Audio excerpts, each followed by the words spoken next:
చేసుకోమంటారా? ఎన్నిసార్లు చేసుకోవాలి? ఎవరమ్మా? మాతో మాట్లాడితే కదా. మా ఆయన ఎన్నిసార్లు చేసుకోవాలంటావేంటి? నువ్వు చేసుకోలేదు కదా, అత్త కదా. నువ్వే అంటున్నావు కదా అర్థం చేసుకున్నాడని. మళ్ళీ ఒక్క చేసిన ఒక్క చేయకో, వేరే వేరే చేంజ్ చేయాలి. అవునా? నాకు తెలవదమ్మా, నాకు తెలవదమ్మా. సారీ అమ్మా, నాకు తెలవదు. నేనేమన్నా పెద్ద, నువ్వేమైనా యూకేజీ నాకు సార్ చెప్తాకి.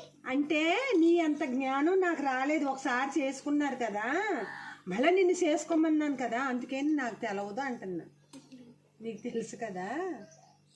ఇంకా పెద్ద అయిపోయా, మళ్ళీ ఎందుకు తెలియదు? నేను ఇంకా యూకేజీ తెలుసు కదా నాకు. నువ్వు యూకేజీ అయినా నీ అంత బ్రెయిన్ నాకు లేదమ్మా, అందుకే మరి లేక నిన్ను చేసుకోమన్నా మా ఆయన్ని.